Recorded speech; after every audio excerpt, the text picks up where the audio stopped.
recordábamos en la primera parte del video que metieron ellos, que manejaban situaciones, los falsos maestros, y que Pedro los previene de estas ideas que les metían. Ideologías que incluso decían que no iba a haber, que no tenías que dar cuenta, que era libre, tenías libre de hacer lo que quieras. Entonces, y que incluso llegaban a negar de la existencia de Jesús, que había sido inventado por los apóstoles, ¿no? Y aquí en este caso vemos que en estas advertencias que Pedro le da, nos da en esta carta, es advertencias hacia los falsos maestros.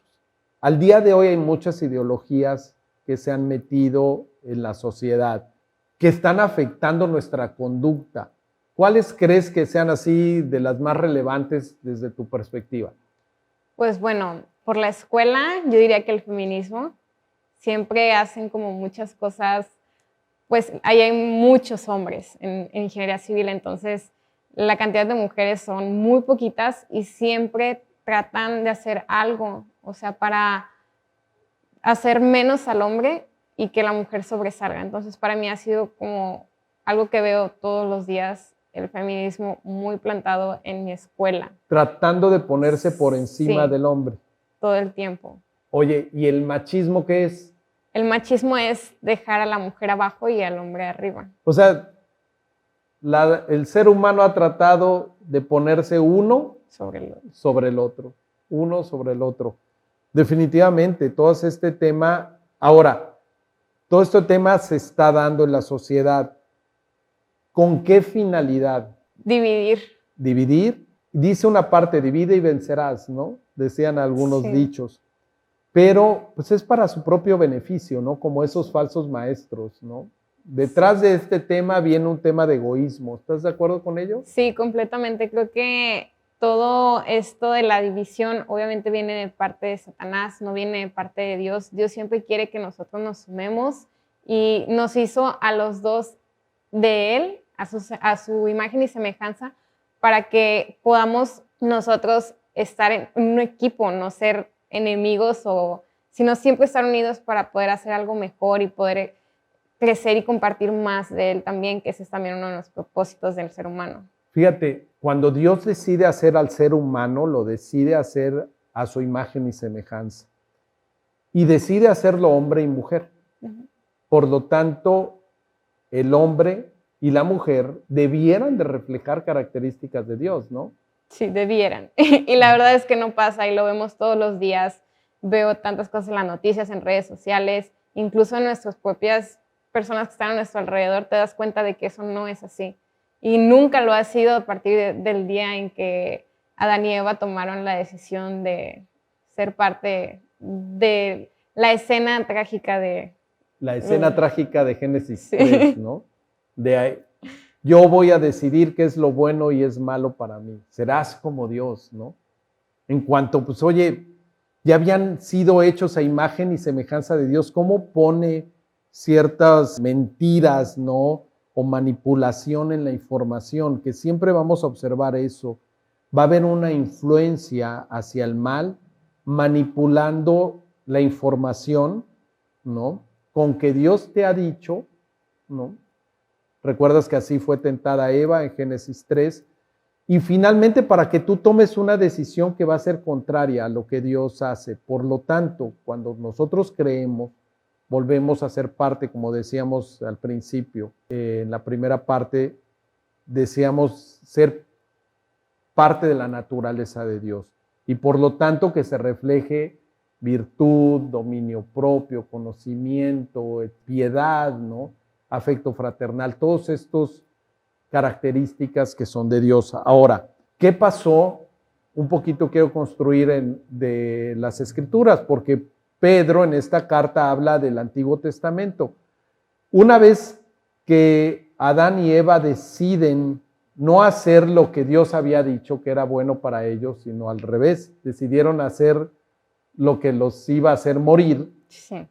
¿Qué pasa con sus hijos? ¿Recuerdas qué pasa con sus hijos? Sí, ellos están divididos completamente, nunca se tratan realmente como unos hermanos y pues ahí vemos claramente también como Pues uno Eva, de ellos principalmente, ajá, ¿no? sí, Bueno, Caín, ¿qué hizo Caín? Matar a su hermano Abel, ¿no? sí, O sea, vemos que los primeros actos después de la caída fue matar, ¿no? matar. Ponernos, ¿por qué? Y a nuestro propio, al propio hermano, que es algo que también hacemos incluso ahorita. O sea, lo hemos seguido haciendo, todo lo que vemos en la Biblia, a pesar de que Dios nos dice, mira, esta persona cometió este error, nosotros seguimos cometiendo los mismos errores. Y como dice la palabra, incluso con tu mente tú puedes matar a alguien. O sea, no necesariamente tienes que hacer el acto físico para que sea así. Podemos aprender de la historia Sí. de Adán y Eva y de Caín y Abel y cómo inicia la sociedad. Y Pedro lo que hace, nos empieza a decir que tarde o temprano la sociedad llega a un punto de maldad que Dios tiene que frenar. Y es el ejemplo que pone en el caso, por ejemplo, él menciona una parte que en su momento la vamos a tocar cuando veamos la carta, de las últimas cartas en la carta de Judas, pero aquí habla en la tradición o en la literatura hebrea, había la primera carta de Enoc que hablaba de los hijos de Dios refiriéndose a los ángeles tomando mujeres, ¿no? Tomando a la mujer y teniendo una generación de maldad. Después habla también del tema del diluvio, o sea, que esto lleva a tal maldad del hombre que tiene que frenarlo. Y también nos pone el ejemplo Pedro acerca de la maldad del hombre. Pero en el diluvio, sí, en medio de toda una sociedad corrompida que la tiene que frenar, siempre hay un hijo de Dios. Un hijo de Dios a quien salvar. Y en este caso vemos a Noé y a su familia. ¿No? Sí, es correcto. Y hay otro punto también donde una sociedad completa, Dios tiene que frenar la maldad. Sodoma y Gomorra, igualmente, Dios salvó a Lot y a su familia. Pero si leemos solo la parte de Génesis, en donde en Génesis 19 habla sobre eso de Sodoma y Gomorra, si nos quedamos ahí, yo creo que pensaríamos que Lot no era hijo de Dios, no era creyente. ¿Por el lugar en donde se encontraba? Y por todo lo que hacía y cómo se alejó de Abraham, su tío y todo el tema. Pero gracias a Pedro, yo siempre menciono mucho a Pablo porque acá entre nos soy presidente del club de fans de Pablo. De Pablo. Sí, pero Pedro, estoy así como el de Hellmans, ¿no? Pedro, ¿no?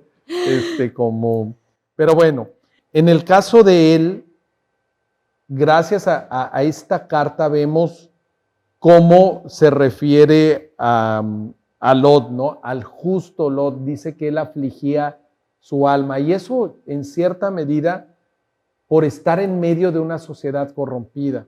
Y gracias a eso vemos que él era salvo, que él era, efectivamente, Dios lo salva en medio de esa generación, ¿no? De esa sociedad. Y yo creo que aquí vemos que siempre va a haber el hombre rebelándose ante Dios, generando toda una sociedad de rebeldía.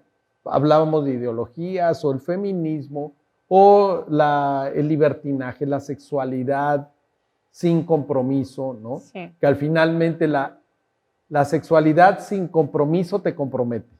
Sí, ¿no? Claro. Emocionalmente es un acto de compromiso. ¿No? Y además comprometes tu cuerpo. O sea, por eso pelean tanto por el aborto, ¿no? Y no les interesa matar, ¿no? A un ser humano. Entonces, híjole, esto ahí es a veces cuando nos damos cuenta que a nuestra fe no añadimos virtud, ¿no? Ni conocimiento, ni dominio propio, ni amor fraternal, ni nada. O sea, son pequeños ejemplos en donde las ideologías se empiezan a meter muy así sutilmente en una forma que al final llega a cambiar tu comportamiento para destrucción. Y todo te lo pintan muy bonito siempre. O sea, nada de lo que es malo te lo van a poner feo u horroroso. Siempre te lo van a poner bonito para que te llame la atención y digas, ay, no pasa nada. se ve bien, yo siento que todo va a salir bien, no va a pasar nada, pero Dios nos dice nuestra vista es tan corta y no vemos realmente lo que puede llegar a pasar con esas cosas. Dentro de las historias antiguas o que vemos en la Biblia, vemos que son las mismas que suceden hoy, ¿no? Sexo y dinero. Podemos ver Sodoma y Gomorra, ¿no? Por muchos años se ha hablado de la sodomía y cosas así.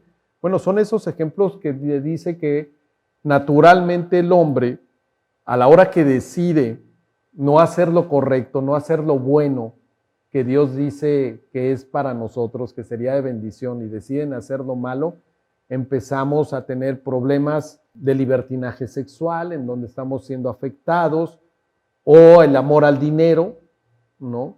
Que vemos también muchos ejemplos al día de hoy, un mercantilismo tremendo, ¿no?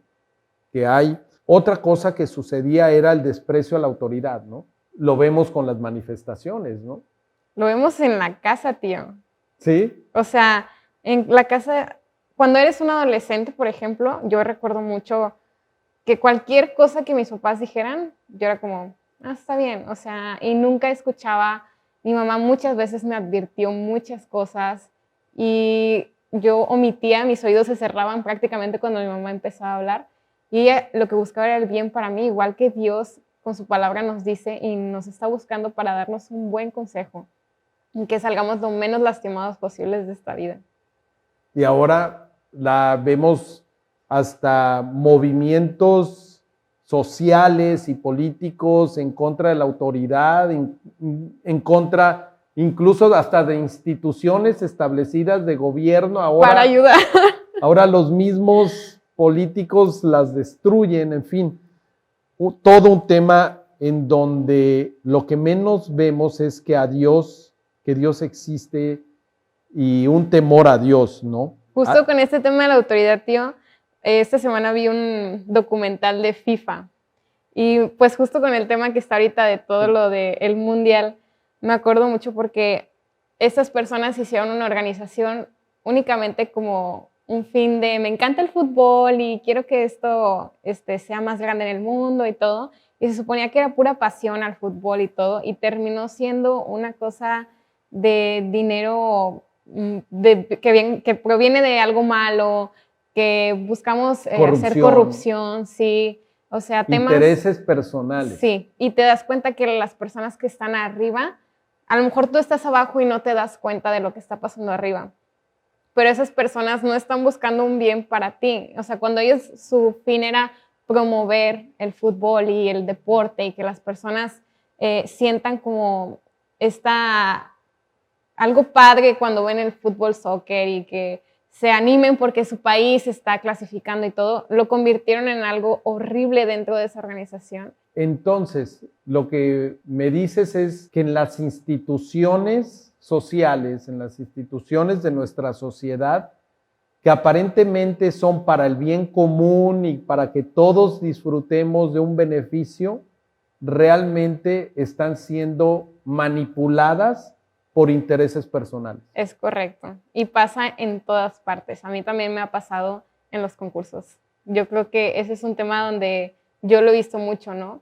Afuera es una imagen, pero adentro es algo diferente. Y lo he visto porque muchas veces tú como concursante dices, wow, esta es una experiencia súper padre y todo, pero cuando ya ves la realidad de cómo funciona internamente, es un mundo totalmente diferente. Están corrompidas esas instituciones por intereses personales. Exacto. Y es esa parte en donde Dios quiere que amemos a nuestro prójimo y por lo tanto nuestras decisiones tengan un impacto social. Entonces, vamos a ver ahora en esta parte de esa toma de decisiones en libertad. Estas personas, y voy a tratar de construir aquí, porque Pedro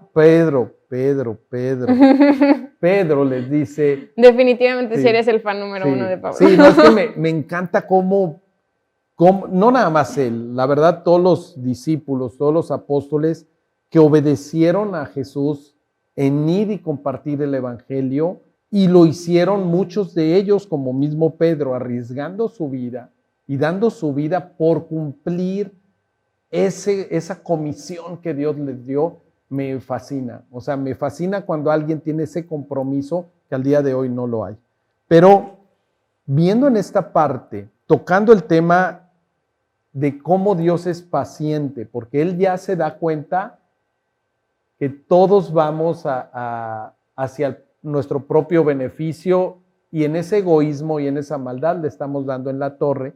Me gustaría que leyera 2 de Pedro 3, 15 y 16. Sí, dice, tengan en cuenta que la paciencia de nuestro Señor es para la salvación, tal y como nuestro amado hermano Pablo, según la sabiduría que le ha sido dada, les ha escrito en casi todas sus cartas donde habla de estas cosas, aun cuando entre ellas hay algunas que son diferentes de entender y que los ignorantes e inconstantes tuercen, como hacen también con las otras escrituras para su propia perdición. Entonces, todo esto que tuercen de los principios es para su propia perdición. Los inconstantes, ¿no? Entonces los ignorantes la tuercen porque no añaden a su fe virtud, ¿no? Perdón, conocimiento. Entonces, como no añaden conocimiento, es muy fácil de torcer las cosas y además de torcerlas para su propio beneficio como en las instituciones, pero al finalmente eso es la perdición, es como estos de que hablabas de la FIFA, ¿no? Finalmente sale a la luz y pues ahora sí todos los descendientes y ese apellido de esos dirigentes pues ya está todo destruido porque lo que menos tienen es poder andar con la frente en alto, que igual es lo que le dice Jesús, o bueno, Dios le dice a Caín, ¿no? Entonces, donde si hicieras lo correcto, andarías con la frente en alto, ¿no?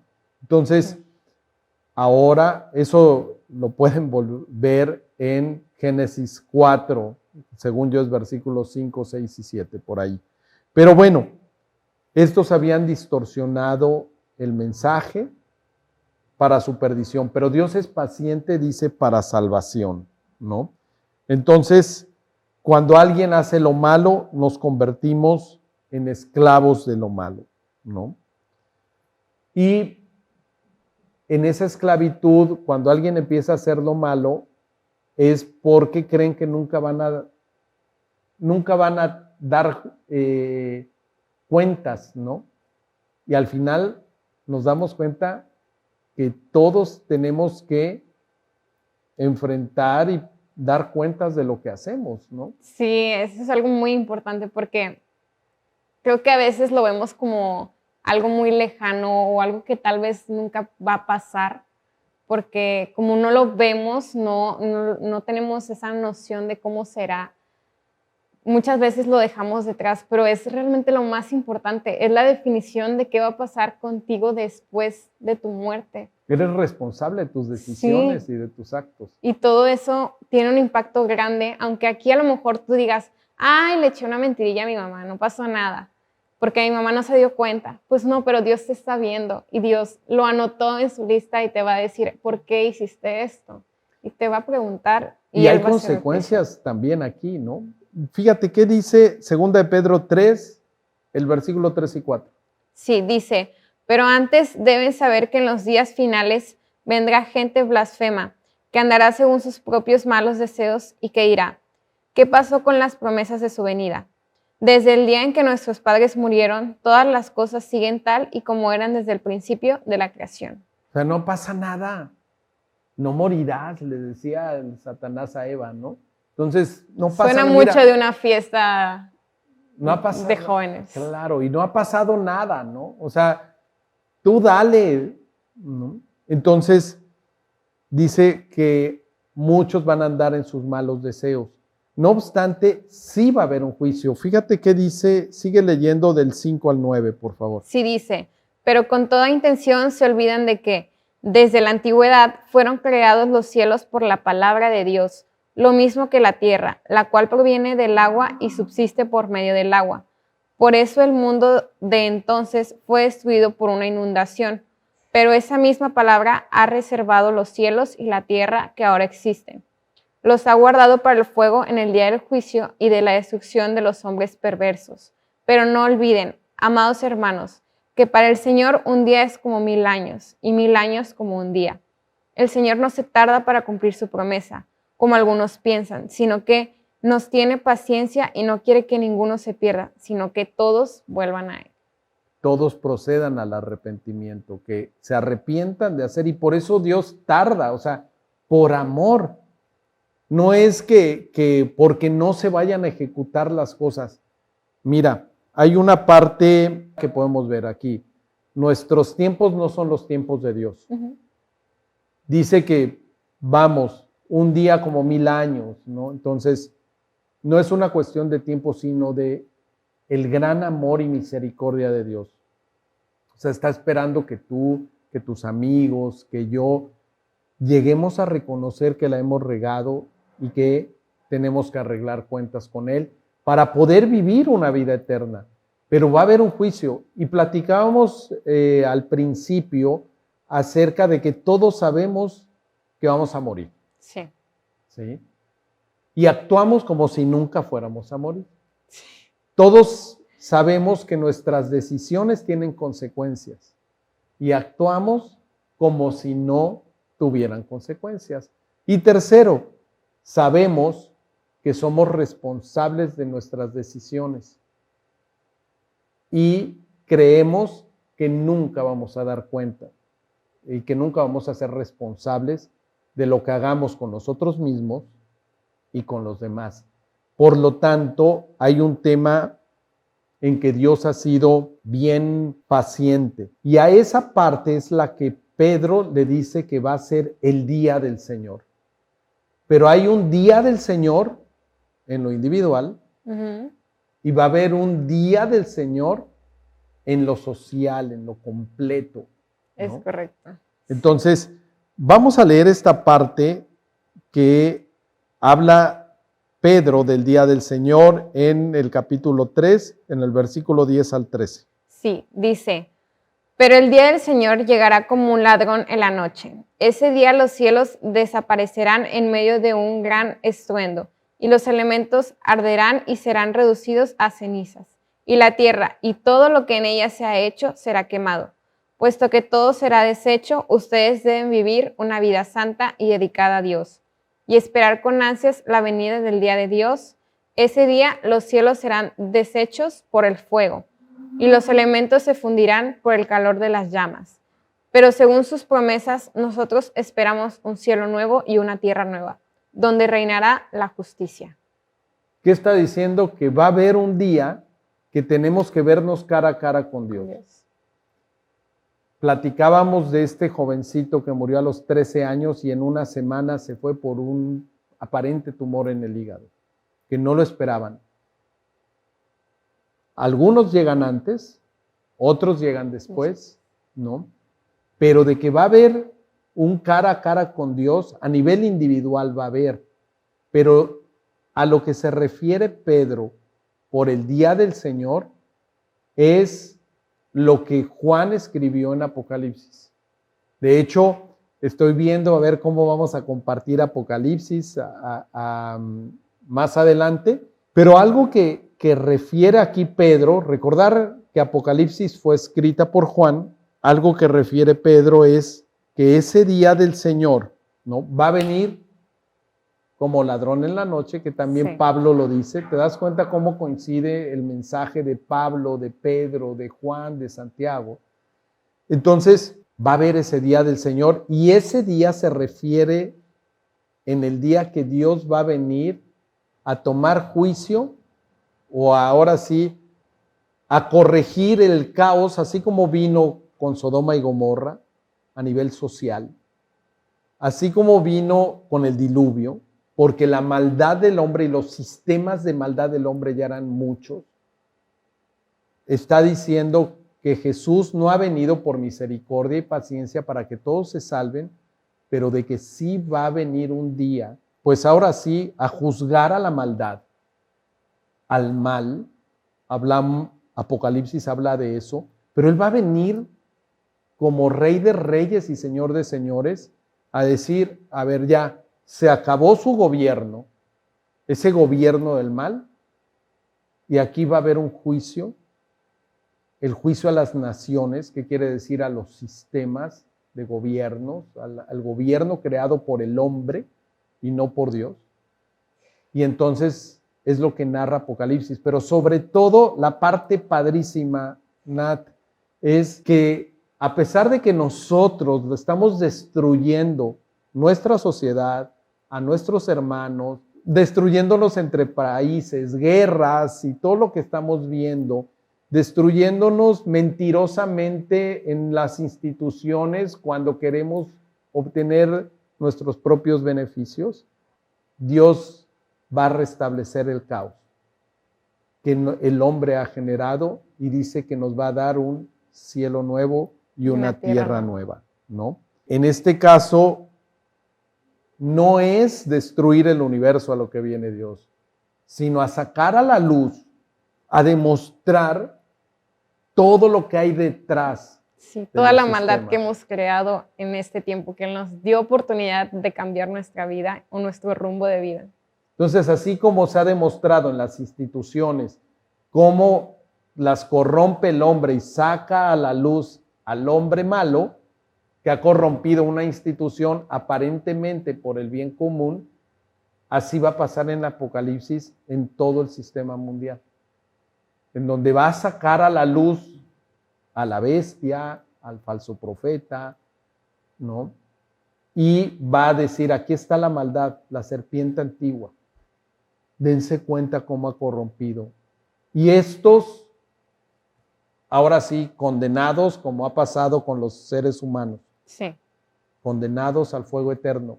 Pero nos dice, y nuevamente en mi amor por el hombre, quiero restablecer y les voy a dar un cielo nuevo y una tierra nueva. La compasión de Dios y el amor de Dios hacia el ser humano es tremendo, ¿no? Y es lo que les dice Pablo, ¿sí? Entonces, ¿cómo podemos concluir?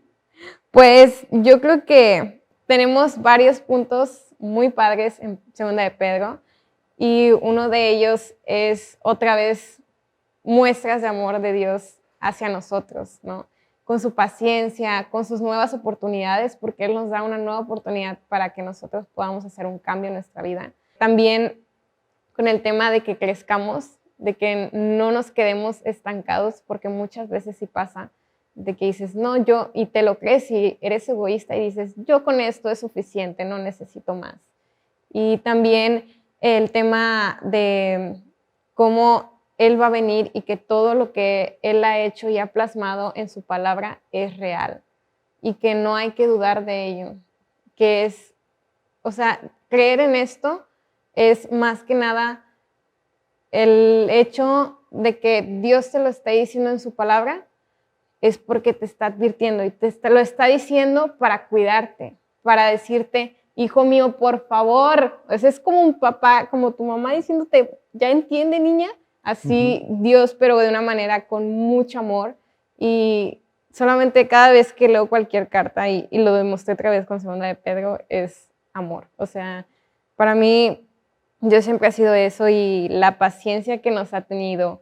Digo, afortunadamente conocí de Él muy chiquita y ya pues grande, consciente, con criterios propios, tomé la decisión de seguirlo. Pero si tienes cualquier oportunidad, no digas que no.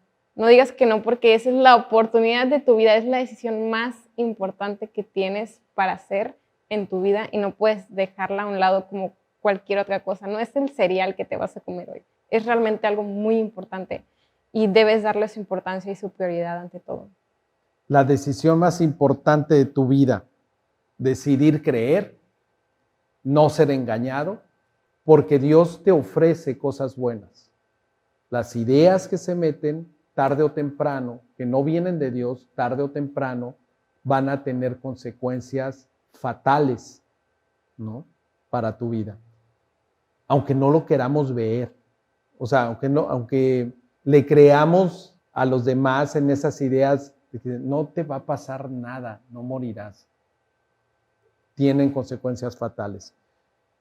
Esta decisión que recomiendas, como lo hace Pablo, Pedro, como lo hace Pedro en esta carta de sus recomendaciones, que paremos las antenas ante los falsos maestros, que paremos las antenas ante las falsas enseñanzas y que no dejemos de crecer, ¿no? Que crezcamos en el conocimiento de Dios, que crezcamos en nuestra fe, añadiendo muchos rasgos de carácter de Jesús. Es un camino, es un trayecto. Y para concluir, por cierto, si alguien quiere tomar esa decisión que nos dice Nat, en la parte de aquí abajo hay un video que habla del plan de Dios para salvarte de que mueras eternamente. Entonces, ve ese video. Es esa decisión que Natalia y yo hace 26 años tomé para decidir de corazón, seguir las enseñanzas de Jesús, y les podemos asegurar que ha sido una bendición para nuestra vida. No significa que no haya habido problemas. Sí, Dios no cambia tus circunstancias, solo cambia tu corazón. Ah, muy buena, muy buena. Y bueno, efectivamente, la forma como vemos las cosas es muy diferente cuando sabemos que hay esperanza, cuando sabemos que vamos a ver cara a cara con Dios y a estar con Él por la eternidad, si tú crees y le sigues. Y para terminar, ahora sí, nos hemos encontrado en el camino de tu vida, Natalia, en el mío, hemos coincidido el día de hoy para compartir esta segunda carta de Pedro. Vamos por el camino, muchas personas van a estar en el camino tuyo. Y si en este camino yo te diera un billboard, una cartelera para que pusiera un mensaje, Natalia, ahí, a todos los que van a pasar por ese lugar, ¿qué te gustaría que dijera esa cartelera? Hoy es ese día especial por el que has estado esperando. Dios tiene esperanza para ti. Muy bien. Entonces, hoy es un día especial. Dios te está esperando. Tiene planes de bendición para tu vida. Así que, antes de terminar, ¿te parece que oremos? Claro que sí. ¿Sí? Y bueno, vamos a dar gracias a Dios por el amor y las bendiciones que Dios tiene planeadas para todos aquellos que creen. ¿Va? Señor, gracias por tu amor, por tu fidelidad, por tu paciencia, por tu misericordia, por tu compasión, Señor, porque el hecho de que hoy estemos compartiendo tu palabra significa que eres compasivo y que quieres, Señor, como bien lo dice Pedro en esta carta, que ninguno se pierda y que todos procedamos, Señor, a entender que tú has dado tu vida para rescatarnos a cada uno de los que creemos en ti. Te pido, Dios, que este mensaje que compartimos lleve bendiciones y lleve respuestas y sobre todo lleve esperanza para aquellos que están considerándose, Señor, que están perdidos delante de ti. Señor amado, te pido que todas las personas que vean este mensaje también vean el video, Señor, de salvación que viene aquí, Señor, en las bases, Señor, de este video. Dios amado, gracias por la oportunidad que nos das de compartir que no todo está perdido, que no todo está lleno de corrupción, sino que hay esperanza, hay salvación y hay amor, Señor, en ti. En nombre de Jesús te lo pido. Amén. Muy bien, pues muchas gracias, Nat. Gracias, un privilegio compartir Igualmente. esta segunda carta de Pedro y compartirlo para los demás, ¿no? Así Que Dios es. te bendiga. Nos vemos hasta la próxima. Puñito explosivo.